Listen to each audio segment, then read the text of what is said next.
In the third year of my secret relationship with my brother's best friend, his adopted sister returned. I decided to break up and quietly agreed to the arranged marriage my family had planned. The engagement party was highly private, with only our closest relatives and friends invited. As we were paying respects to the elders, my brother's phone rang. He answered it, scoffing with a laugh. "You're not even coming to Chloe's engagement party, and here she's been calling you big brother since you were kids." On the other end of the line, Julian Shin's voice faltered. "Whose engagement did you say? What? Did you break up with that mysterious girlfriend of yours?" "My brother," Liam Jeong teased, a hint of smugness in his voice. I couldn't blame him. For 3 years, I had refused to make our relationship public. He had warned me long ago. A man who won't even come back with you to meet your family can't have much of a sense of responsibility. You'll break up sooner or later. But back then, I didn't believe him, certain that true love could move mountains. Now, the joke was on me. I answered calmly, "Yes, we broke up." Hearing the seriousness in my tone, the other end of the line went quiet for a moment. "Did he bully you?" The heart I thought had become numb was suddenly filled with a sour ache. I took a deep breath, shaking my head where he couldn't see. "No, it was an amicable split." "Good. Otherwise, I'd have to go and cripple him." "Chloe, men can't be trusted. If you have to marry, it should be an arranged marriage. Having shared interests in your hands is what's real." "All right, you arrange it. I'll be back the day after tomorrow." I had just hung up the phone. Julian pushed the door open. "Who were you talking to?" Fearing he'd see I'd been crying, I didn't turn around. "A classmate." "I see." He brushed past me and went into the study. For 3 years, he had always been cold. I had always believed it was his reserved and aloof nature, that he disliked intimacy, but that was until last night. When I came home early from a business trip, I had intended to sneak in and surprise him. The study door, usually shut tight, was slightly ajar. A warm,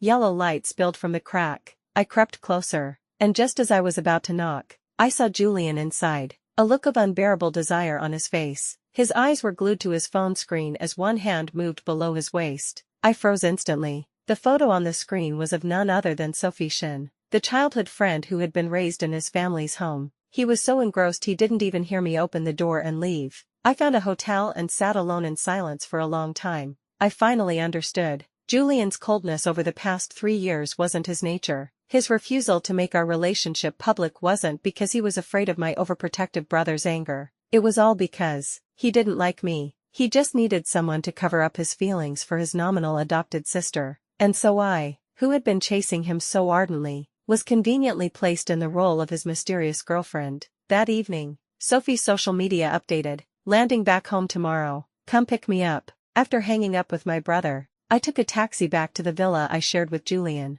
I still had some things to take with me. He was eating breakfast. He looked up when I came in and calmly instructed the housekeeper to prepare another portion. "I didn't know you'd be back at this time, so I didn't prepare yours in advance." I nodded. "It's fine." It wasn't that he didn't know, it was that he couldn't be bothered to know, and even less bothered to ask. Hearing my response, Julian paused. He looked up from the news on his phone, a flicker of confusion in his eyes. Yes, in the past, I would have pouted, sat down next to him, and snatched his breakfast away. I would have said, "Since you forgot to get mine, I'll just eat yours." Or I would have hugged him from behind, playfully pinching his ear, and asking why he'd forgotten, if he didn't love me anymore. As smart as Julian was, he of course noticed the change immediately, but he didn't say anything more, just nodded. "I'm heading to the office. Take your time eating." He took the suit jacket the housekeeper handed him. He held it for a few seconds, hesitating. Just as I wondered if he was waiting for me to jump up and help him put it on like I usually did, he put it on himself. The sound of his footsteps and the closing door faded together. The housekeeper asked me, "Miss Jeong, what would you like to eat?" I shook my head. "I'm not hungry. Could you please get me some shipping boxes? I need them today." I took my suitcase and went back to my room. When the housekeeper brought the boxes, I packed my clothes and personal items. Then, I went to Julian's walk-in closet. Over the years, I had given him many ties, cufflinks, clothes, and watches, but he rarely wore any of them. Only when I physically forced him to put them on would these items ever see the light of day. Just like me, his girlfriend, who had to be hidden in the shadows, I swallowed the lump in my throat and, one by one, took back everything I had ever given him and packed it away. It took a long time to finish. I sat on the bed, catching my breath. My phone buzzed with a message from Julian. I've sent the driver to pick you up. He'll be there in half an hour." The words were simple, without any explanation. He was so sure I would never refuse him. I laughed at myself. It was just as well. It was time to tell him we were through. The lights inside the club were dazzling. This used to be one of my favorite places. I grew up showered with love. My personality as bright as a flame. My friends jokingly called me the wild rose of the capital's social circle. I first saw Julian at my brother's university anniversary celebration and was drawn to his cool, ascetic aura. I subtly asked my brother if he was single. My brother rolled his eyes. With that ice, Prince personality of his, what girl would dare get close? My heart leaped. He was cool. I was passionate. A perfect match. Without my brother's knowledge, I began to chase him relentlessly. I even changed my university choice from the capital to Southport, where Julian was. When my brother found out, he was furious, but despite his anger, he still cared for me. He called Julian and asked him to look after me. I smiled to myself. Everything was going according to plan. Back then, I thought I was brilliant, that Julian and my brother were both part of my design. Only today did I realize how pitifully foolish I was. A waiter led me to the private room. The atmosphere inside was lively. Someone was jeering. "Julian, you're always so protective of your little girlfriend. You rarely bring her out for us to see. Now that Sophie's back, your favorite little sister, I have to ask, who's more important in your heart, your girlfriend or your sister?" I stopped in my tracks. I held my breath, waiting for the answer. Julian took a sip of his drink. Not answering, Sophie stomped her foot in frustration, pouting at him. "Brother." Only then did Julian's lips curl into a smile. A crystal glass clinked against the marble table. His cool voice rang out. "You can always get another girlfriend, but you only have one sister. You tell me who's more important." "Ooh, that gives me goosebumps." The crowd roared. Sophie stood up triumphantly, pointing her finger at half the people in the room. You, and you lost the bet. Transfer me the money, now." Julian was confused. "What do you mean?" Sophie explained. "They bet me on whether you cared more about your girlfriend or me. The losers each have to transfer me 200,000. The crowd groaned about the financial pain as they took out their phones. Julian watched their exaggerated antics and scoffed. "Serves you right." I raised my hand and knocked on the door. The lively atmosphere abruptly died. Julian looked over, and the seat next to him was automatically cleared. Julian rarely brought me to meet his friends, but on the few occasions he did, he always seemed to value my presence. Once, after I had chased him for so long and was nearly defeated by his coldness, he had suggested I join his friends for a gathering. That time, his friends had told me, "Sister-in-law, besides Sophie, Julian has never brought any other girl here." At the time, I only saw Sophie as his sister. I didn't think much of it. I sweetly believed that Julian was just cold on the surface, that he wasn't good at expressing himself, but that he cared for me deep down. But thinking back now, it was just an act for his friends, or perhaps just a matter of good manners. For him, it was a cost-free way to dispel my doubts and make me even more devoted and obedient. My thoughts returned to the present. I ignored the empty seat next to Julian, and sat in the corner farthest from him. A shadow crossed Julian's face. "Chloe." I smiled but didn't answer. Sophie walked over to me, holding a glass of wine. "You must be Sister Chloe." "I'm Sophie, Julian's." She hesitated, searching for the right word. Julian finished for her. "Sister." Sophie frowned, a flash of annoyance on her face. She handed me the glass, answering petulantly, "Right, sister. I just got back to the country. Sister, I'd like to toast you." It didn't take much sensitivity to notice Sophie's hostility towards me. It was definitely not the hostility of a sister towards her brother's girlfriend. So, Sophie liked Julian too. Combined with what I saw in the study, the whole situation felt absurd. I smiled faintly. "Welcome back, but I'm not feeling well. I won't be drinking." Sophie's lips turned down. "Sister, you're not giving me much face. I came all this way back, and this is my welcome party. I toast you, and you won't even drink." I said,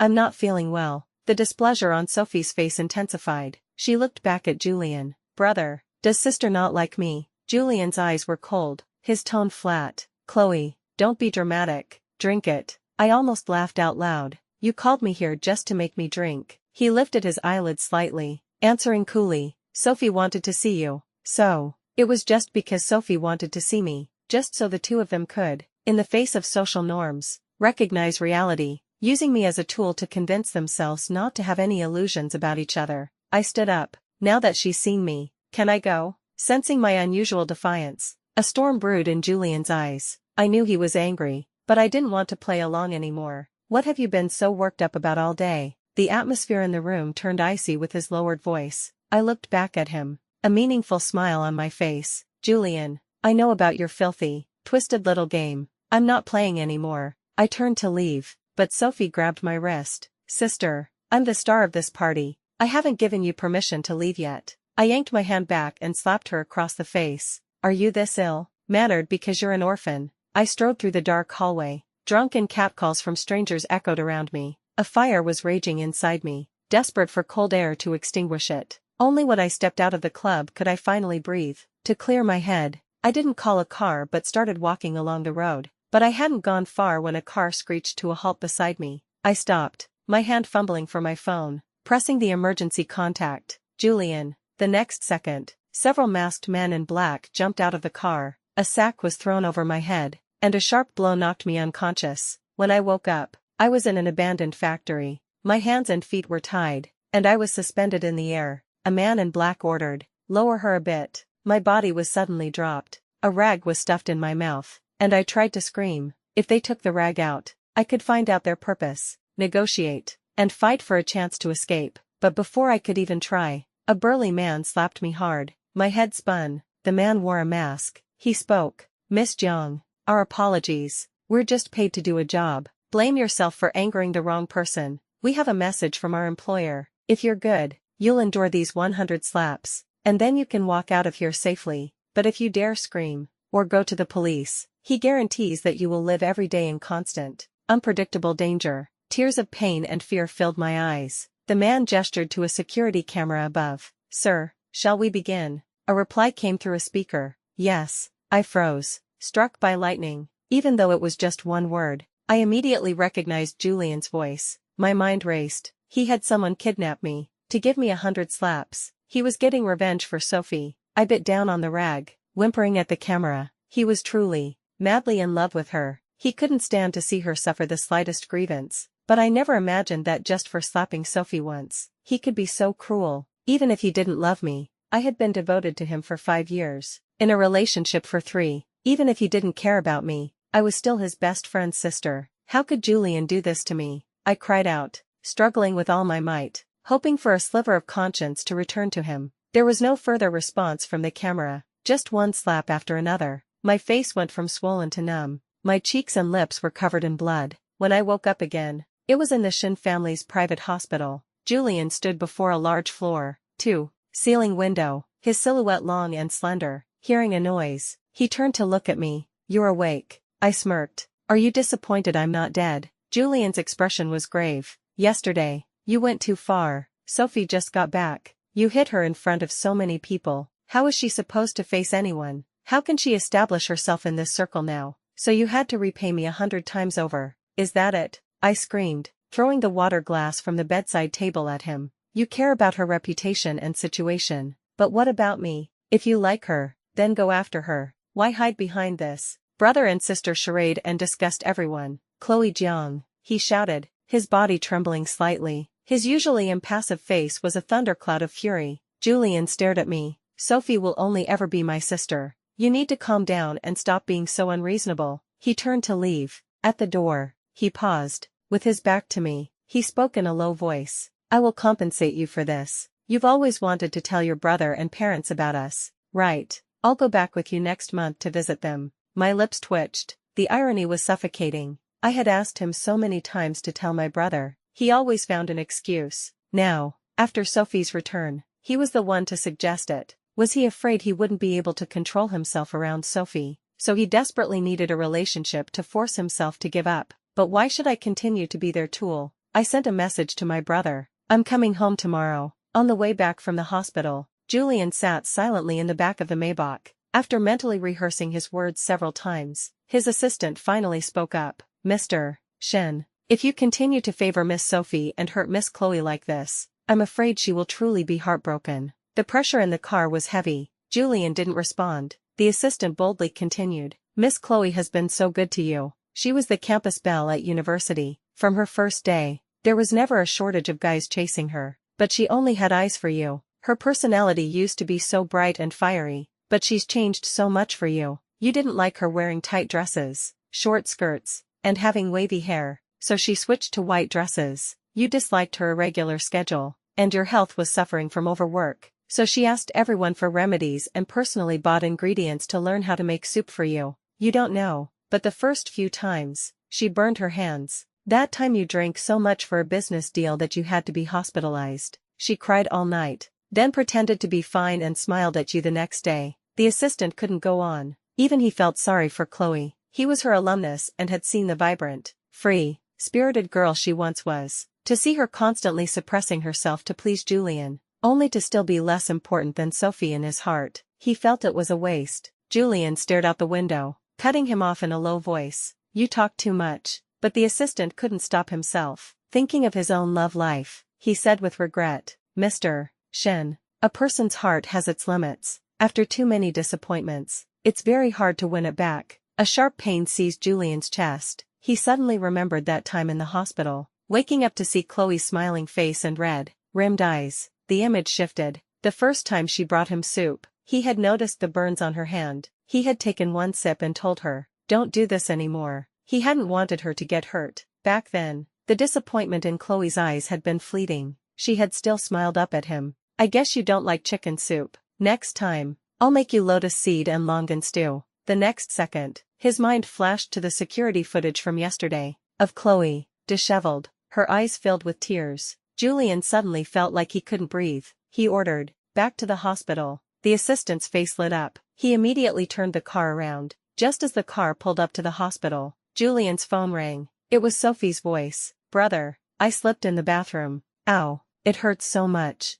Julian's grip on the phone tightened. He looked up and saw the light was still on in Chloe's room. On the phone, Sophie was whining, urging him to come home. Julian took a deep breath and looked at his assistant. Back to the matter. The assistant opened his mouth to protest, but Julian's voice rose sharply. I said, go back. The assistant flinched. He started the car. I stood by the window, intending to quietly reflect on my future in the darkness, but then I saw Julian's car return. My heart stirred. I didn't know why he had come back. Was it to lecture me again about not bullying Sophie, or had his conscience returned, and he was here to apologize? Unfortunately, the moment the car turned around and drove away again, all of it became an unanswered question. I smiled, relieved. It didn't matter anymore. I stayed up all night, deleting everything about Julian from my phone's notes. I opened my photo gallery and deleted every picture and video of him. After doing all this, just as the sky began to lighten, I walked out of the hospital. The journey to the airport was smooth. Leaving him was far easier than getting close to him had ever been. A quote I had seen online recently came to mind. Fate will make you experience the same things over and over until you give a new answer. When you wave goodbye to the wrong people and things, your life will become better than you could ever expect. I thought, even the heavens are reminding me. Cut your losses, and good fortune will follow. The plane landed smoothly at the capital's airport. My brother, wearing sunglasses, leaned against a pillar and waved at me from a distance. Finally decided to come back. Seeing my family again, this familiar land, I was overcome with emotion. I suppressed it and raised an eyebrow at Liam. That's right. I'm back to check if you've been managing my inheritance properly. Liam laughed, still the same little firecracker, never losing a verbal spar. Then, he suddenly reached out and pulled me into a hug. All right, I can take a little teasing. It's not as important as having my little sister back. The tears I had just managed to hold back welled up again. I wiped them away on his back. Let's go, Liam said, releasing me and patting my shoulder. I have a surprise for you. What is it? A smile played on Liam's lips as he pointed in a direction without looking back. My heart skipped a beat. A bad feeling washed over me. I looked over. There, standing out in the crowd, was a man. Liam's voice was nonchalant. Come on, let's go say hi to your future husband. My heart nearly stopped. Liam was too efficient. I had only agreed to the arranged marriage the day before yesterday, and today he had already found the man. The problem was, my face had been slapped 100 times. Even with the hospital's careful treatment, it wasn't as bad as it could be, but anyone could tell something was wrong. I didn't want my brother to worry, and I wanted to get my revenge myself, so I had been wearing a mask since I got off the plane. But now, looking like this, Liam wanted to introduce me to my future husband. My feet felt glued to the floor. Liam saw my predicament and laughed. What's wrong? Weren't you always fearless? Did 5 years in Southport make you timid? I didn't answer, my mind racing. Let's not today. Let's just go. Liam frowned. Why? I touched my mask. I just had a cosmetic procedure. My face hasn't recovered yet. I'm afraid he'll be scared off and reject this marriage you've so carefully chosen. Liam didn't understand these things. He reassured me. What's to be afraid of? Everyone in the capital knows how beautiful you are. Besides, he's not the kind of person you're worried about. As I watched, the man, seeing we weren't coming over, started walking towards us. I quickly took a small step, grabbed Liam's hand, and interrupted him pleadingly. Brother. Liam stopped, sighed, and nodded in defeat. All right, fine. He turned and walked towards the man. They spoke in low voices, a short distance away. The man kept glancing over at me as he listened to Liam. I gave him a forced smile and a nod. The moment he nodded back and turned to leave, my heart finally settled. Back home, my parents were thrilled. I used the same excuse about my face. My parents, full of concern, arranged all sorts of supplements and delicious food for me. From morning till night, the kitchen was never idle. The housekeeper and my parents took turns, and I gained several pounds in just a few days. I begged them, both happy and helpless, can you please stop feeding me? My mother smiled indulgently. Perfect timing. Your brother said Leo is coming to take you out today. You two can go for a walk to digest. I was confused. Which Leo? Leo Gordon, the little boy from next door. Don't you remember? Leo Gordon. I searched my memory for the name. Uncle Gordon's chubby kid. My mother's eyes crinkled with a smile. He's not a chubby kid anymore. He's a handsome man over 6 feet tall now. Hey, I remember your brother said he was there to pick you up the day you came back. Didn't you see him? I remembered the man who had waved at me from a distance. So, that was Leo Gordon, the little tag along who used to follow me everywhere. Sure enough, the next second, I received a friend request from him on my phone. I accepted, and he replied instantly, the weather's so nice, want to go for a walk. I looked at the message and couldn't help but laugh. Dude, could you be any more old-fashioned? By the time I finished my makeup and went downstairs, Leo was already sitting across from my mom. They were chatting casually, and the smile never left my mother's face. She was clearly very pleased with my intended. I cleared my throat, forcing their conversation to a halt. My mom quickly waved me over, pointing to the mountain of gift boxes on the coffee table. Look, these are all gifts Leo brought for us and for you. I was stunned for a moment, judging by the brand names, luxury bags and jewelry, skincare, and health supplements. There were also entire cases of high-end liquor and tea. Anyone who didn't know better would think he was here to finalize the engagement. Involuntarily, my mind drifted back to Julian. I had begged him so many times to come with me and announce our relationship to my parents. He always refused, but every year, during the holidays, he would send gifts to my parents as my brother's friend. I would quickly soothe my own disappointment, telling myself he just wasn't ready for the change in status, and I would eagerly await the day he finally accepted. But I never thought that day would never come. I pulled my thoughts back and whistled at Leo. Did you buy out the entire mall? My mom frowned and playfully slapped my arm. There you go again with your nonsense. Leo smiled. I was still afraid it wasn't enough to secure an invitation with Miss Jiang. My mom laughed and urged us to go out. Perfect. Chloe hasn't been out much since she came back. I'll leave her in your care today. Leo politely agreed, his manners impeccable. Once in the car, the enclosed space suddenly felt very small.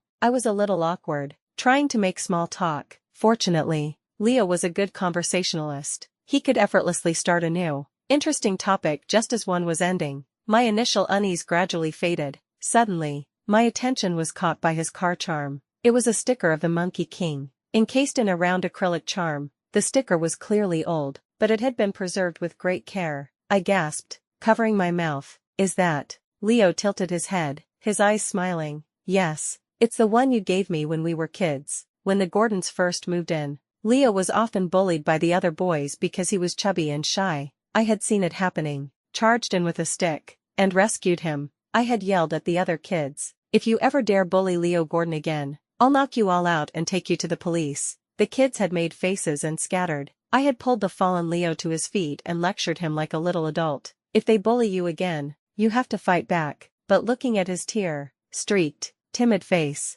I had sighed and waved my hand. Forget it. If they bully you again, just tell them my name. I'm Chloe Jiang. I had taken his hand and stuck the sticker on his arm. This is for you, my idol, the Monkey King. The memory flooded back, and I reached out to touch the charm. I suddenly remembered the most chaotic period of Julian's business. When his enemies were circling, he had been in several near accidents. I had gone to a temple, knelt and prayed, to get a protective Buddhist charm for his car. I had hoped he would be blessed and safe, but he had never hung it in his car. The difference between being cherished and not was so stark. With the encouragement of both our families, my relationship with Leo progressed quickly. We saw each other almost every day, eating together, shopping together, discussing the latest business news. The date for our engagement was quickly set. The night before, I was too nervous, anxious, and excited to sleep. I marveled at how things change. A month ago, I was still fantasizing about a lifetime with Julian.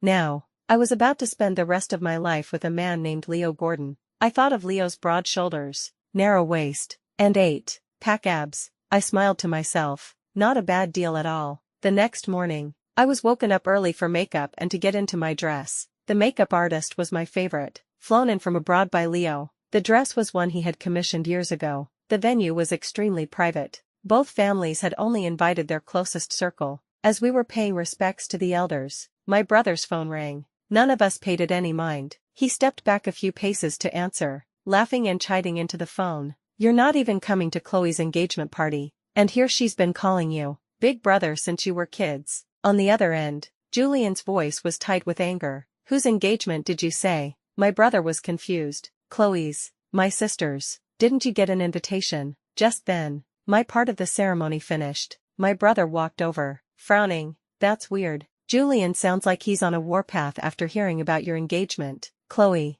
didn't you tell him?" My heart clenched, and I quickly changed the subject. Before the engagement, Liam had indeed told me to invite Julian. He had said, "I'm good friends with him, and he took care of you in Southport all those years. It's only right to invite him." I had agreed on the surface but secretly withheld the invitation. I had told my brother that Julian was too busy to attend. A man who had been so cold and cruel to me did not deserve to be at my engagement party. I had thought that after I left Southport, he would focus on solving the issue between him and Sophie, breaking through social conventions to be together. I had thought that, apart from revenge, we would have no more contact. I never expected him to suddenly appear on my engagement day. What a jinx. As I was stewing in my annoyance, a piece of candy appeared before my eyes. Leo dangled it in front of me. "It's our own wedding candy. We should at least have one, right?" I couldn't help but smile. "It would be my pleasure, Mr. Fiancé." The engagement party wound down. After seeing off all the guests and family,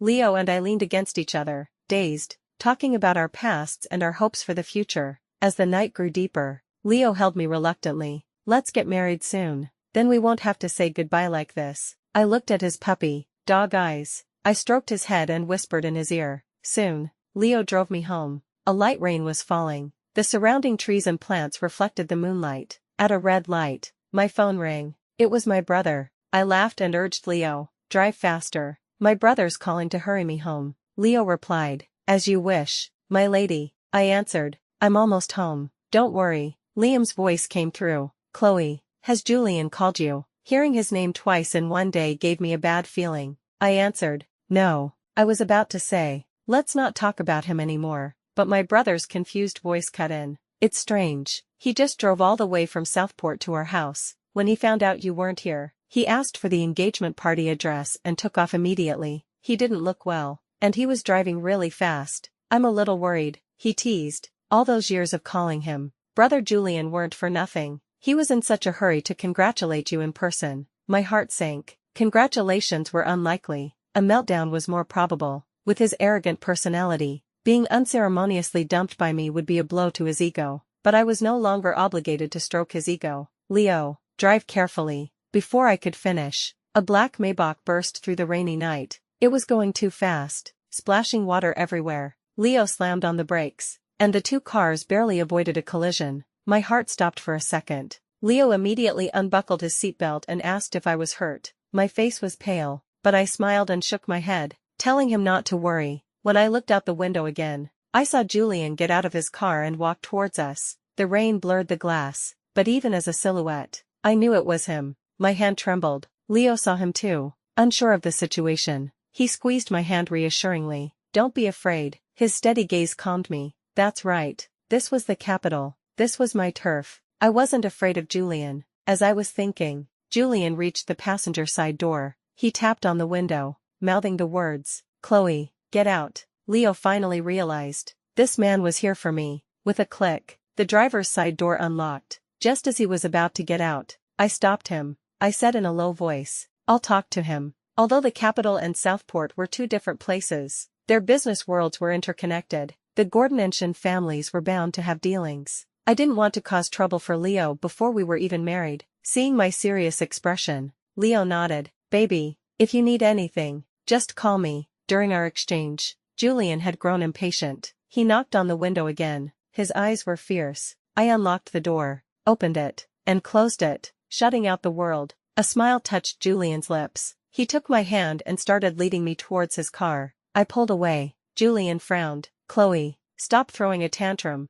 You'll catch a cold in the rain." I laughed softly. "Julian, what are you doing here?" He laughed too, but the smile didn't reach his eyes. It was cold. "What? Am I supposed to just watch my girlfriend become someone else's wife?" I scoffed, turned my head, and started to walk away, but he grabbed my wrist, his grip like iron. Julian pulled me back, his hand cupping my chin, forcing me to look at him. He enunciated every word. "Chloe Jiang, I never agreed to break up." His voice trembled slightly. "You blocked me, changed your number, cleared out the house. I don't care, just come back." I shoved him away. My eyes were cold, devoid of any emotion. "Julian, it's not about you not caring anymore. It's that I don't want you." I strode away. Julian followed. Before he could make another move, Leo stepped in front of me. "Sir, please have some self-respect." A manic, vicious energy emanated from Julian. His expression was tense. "What if I insist on taking her with me today?" Leo brushed imaginary dust off his suit and smiled faintly. "If I can't even protect my Chloe on the first day of our engagement, how can I ever hope to earn her trust in the future?"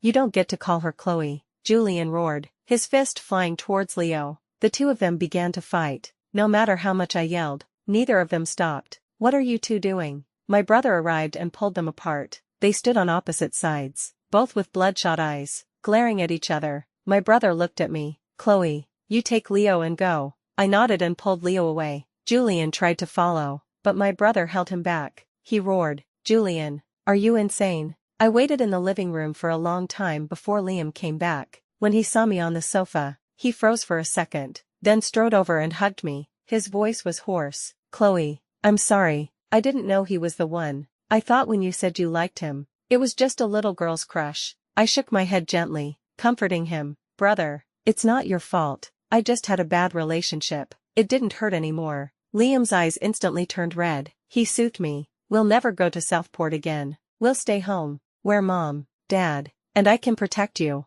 I nodded and told him to go rest. I didn't know what Julian had told my brother, and I didn't want to know. I had found my own happiness now. I didn't care about my past mistakes, but since Julian was here, there was something I had been putting off that I now intended to move forward with. I called the butler, Uncle Chen, and asked if he could handle something for me. Uncle Chen had watched me grow up and had been my father's right-hand man for years, with connections on both sides of the law. When he heard what had happened to me, his fists clenched. That night, Julian was intercepted by a group of men and taken to the suburbs, the same abandoned factory. Only this time, the person hanging from the ceiling was him. The hired hands gestured to a phone screen. "Miss, 100 slaps. Shall we begin?" "Begin." On the monitor, Julian looked up at me in disbelief. The first slap sounded, then the second, the third. I watched as the light in his eyes gradually faded, turning to a dull, lifeless gray. I let out a long breath. "Julian, when I loved you,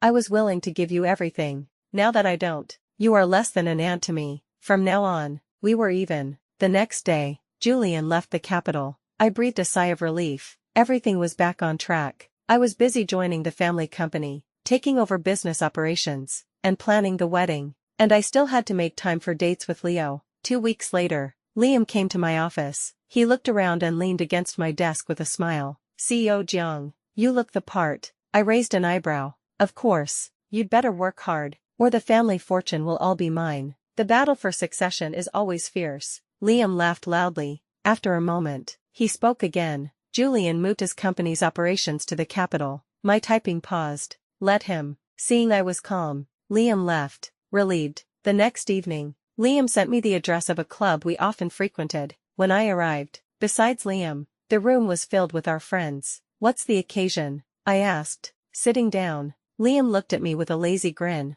"Don't be impatient. There's one more person." Just as he spoke, a waiter led someone in. It was Sophie. She wore a small white dress and looked surprised to see so many people. A friend smilingly led her in. I was sitting in a corner, and the lighting was dim, so she didn't notice me. As everyone in the room toasted Sophie one by one, it dawned on me. Liam and my friends were getting revenge for me. Sophie gradually sensed something was wrong and tried to leave. Someone blocked the door. "Miss Shin, you came all this way. We went to all this trouble to host you. It would be rude to leave so soon." Sophie's smile was uglier than a grimace. She said she wasn't feeling well and couldn't drink anymore, but no one was indulging her. She took out her phone to make a call. Someone snatched it away, asking with a grin, "Looking for your brother Julian." Someone else chimed in, "No need, we've already contacted him for you. He'll be here soon." Sophie's eyes turned red. "If you bully me like this, brother Julian won't let you get away with it when he gets here." The crowd roared with laughter.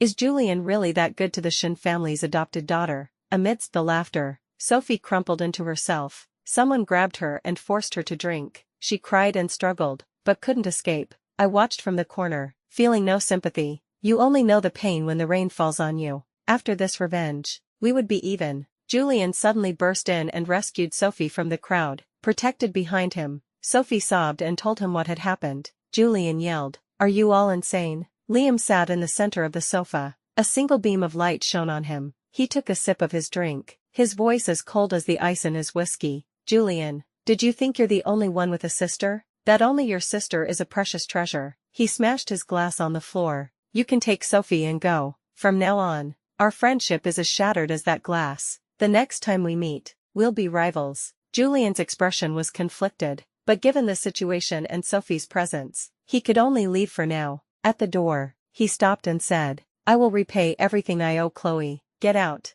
Liam roared. The party was finally over. Sophie had secretly followed Julian to the capital. When Chloe went to the capital, Julian moved his business there. She felt insecure, afraid. In the car, she cried to Julian about what she had just endured. Julian listened quietly. When she was finished, he finally answered, "But weren't you the one who treated Chloe like that back then?" Sophie froze. She couldn't believe Julian would say such a thing to her. "Brother, didn't you say I would always be the most important person to you?" "That was before." Sophie's pupils constricted. Julian continued, "Sophie, from now on, you are just my sister. Don't meddle in my affairs. And don't cause trouble for the Shin family." He looked at her coldly. "Don't make my parents feel that adopting you was a mistake." Sophie was completely stunned. She knew that some relationship, had changed. Before, she knew Julian had ambiguous feelings for her, beyond that of a brother. She did too, but the Shin parents were traditional and conservative. She knew they would not allow such a thing. She was afraid that if she crossed that line, she would lose her status as the Shin family's young lady. So, under the guise of being his sister, she had enjoyed Julian's love that went beyond that of a brother. Until recently, when she was abroad, she had heard him mention his current girlfriend, Chloe Jeong. During a phone call, she had sensed it sharply. Julian was falling in love. Not like before, using a girlfriend as a front. He was truly in love, and he didn't even know it himself. Sophie had immediately returned to the country. She would not allow that to happen. And she wanted to see what this Chloe Jeong was really like. And so, the incident in the club on her first day back had occurred. She had publicly humiliated Chloe, to show her that she, Sophie, was the one Julian cared about most. But only 2 months had passed. Now, she was the one being humiliated and bullied. It was Liam who had hidden his identity, lured her, and attracted her to this trap. And then, he had asked her with a cold smile, "Did you think my sister doesn't have a brother?" And if that wasn't enough, now even Julian was saying, "Weren't you the one who treated Chloe like that? Why are you so upset now?" Sophie heard the sound of her world collapsing. Every night, I could see the familiar silhouette of the Maybach parked downstairs. It always came late at night and left at dawn. For several months, Julian never contacted me again. He only used this method to show me his obsession, but I just found it pathetic. If he had known then what he knew now, why did he act that way? My devotion was exhausted, and now he was trying to come back. My wedding day with Leo was approaching. Without my knowledge, they had already fought several rounds in the business world. There were wins and losses, but Leo didn't tell me, and neither did Julian. Only Liam, the head gossip, gleefully relayed the news to me. Then he seized the opportunity to enter the fray and reap the benefits. I called him a scoundrel. He laughed heartily. It's a sin not to make money when you can. I'll just give you a bigger dowry in the future. My eyes lit up, and I held out my hand. Deal. The night before my wedding, a spectacular fireworks display lit up the capital. The whole city was in an uproar. 2 messages from an unknown number popped up on my phone. Come out and see the fireworks. A wedding gift for you.